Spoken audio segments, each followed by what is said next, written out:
তো আপনারা যদি চান তাহলে আমি বলবো হ্যাঁ, ভিসা পয়েন্ট ইন্টারন্যাশনালে আপনারা আসতে পারেন এবং নিজেদের এক্সপিরিয়েন্সটা আবার আপনারা গ্যাদার করে নিতে পারেন। আসসালামু আলাইকুম, আমি অলি আহমেদ শুভ। আমি রিসেন্টলি ইউকের জন্য ই ভিসা পেয়েছি। এটা হলো আমার ইউকের ই ভিসা। তো ভিসা পয়েন্ট ইন্টারন্যাশনাল এর সিইও পান্না ভাইয়ের থ্রুতে আসলে এই পথে আসা। তো তিনি আমাদের পূর্ব পরিচিত, আমাদের নিজ জেলার লোক। তো তারপরে যা আসে দেখলাম যে না, সব কিছু ঠিকঠাকভাবে রান করতেছিল, সব কিছু স্মুথলি ছিল। ভাইয়া অনেক কোঅপারেটিভ ছিল আমাদের জন্য। তো এতটুকুই বলবো যে আপনারা ট্রাই করতে পারেন, ইনশাল্লাহ কোনো প্রবলেম হবে না। তো আমি হিউম্যানিটিস ব্যাকগ্রাউন্ডে ছিলাম, RDL laboratory school and college থেকে 23-24 সিজনের একজন স্টুডেন্ট।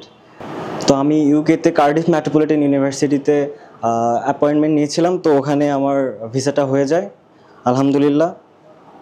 তো as long as I know, আমার যতটুকু আর কি এক্সপিরিয়েন্স, আমি বলবো যে যদি কেউ চান তাহলে তারা এখান থেকে করতে পারেন। আই হোপ কেউ নিরাশ হবেন না। So as long as I know, আমার যতটুকু এক্সপিরিয়েন্স হয়েছে আর কি, আমি বলতে পারবো যে বিষয়গুলো সব কিছু স্মুথলি ছিল।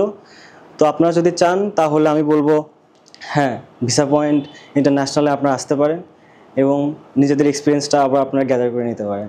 তো এতটুকুই, আমার জন্য দোয়া রাখবেন সবাই। আসসালামু আলাইকুম।